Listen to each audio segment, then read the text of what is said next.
Welcome to Winning the Market, where we cut through the fluff and get real about launching products, building businesses, and making an impact.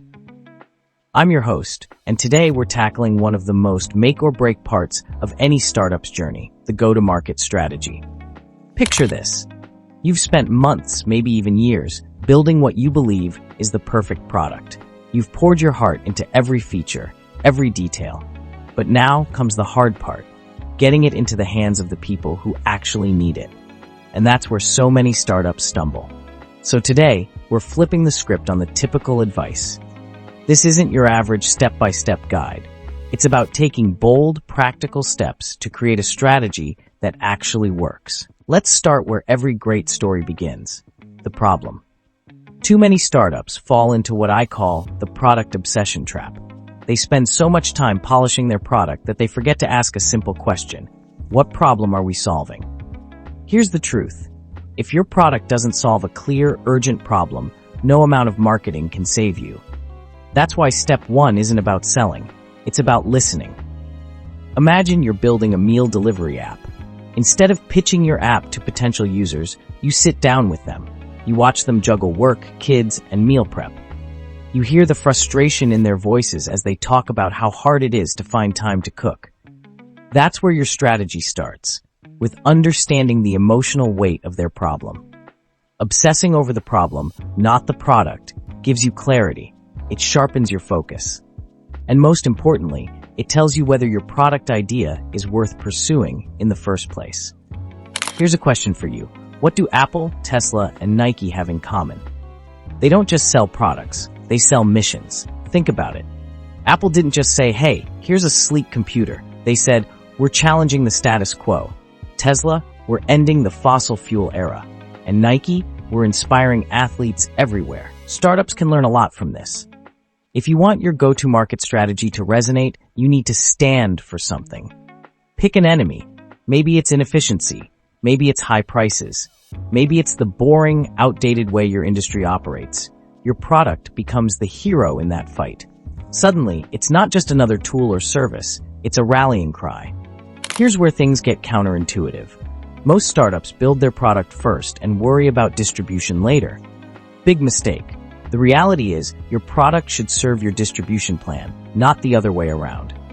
Before you even start building, ask yourself, how will I reach my audience? What channels will drive the most demand? Test these channels early. Run a landing page. Launch a small ad campaign. Even if your product isn't ready yet, see who's clicking, signing up, or showing interest. The data will tell you whether you're on the right track. And here's a little secret. Some of the best products bake distribution into their design. Remember Dropbox? Their referral program wasn't just a marketing tactic, it was a core part of their strategy. Now let's talk about launching. Forget the idea of a massive, splashy debut. Start small, but make it unforgettable. Think of your first customers as your co-creators. These are your early adopters, the people who'll forgive imperfections if they believe in your vision. Treat them like VIPs. Invite them to beta test your product. Give them direct access to your team. And most importantly, listen to their feedback. This isn't just about collecting data. It's about creating advocates, people who'll spread the word because they feel like they're part of something bigger. Here's a hard truth. People don't expect startups to be perfect. They expect them to be real. Radical transparency is your secret weapon. Share your roadmap. Show your users what's coming next.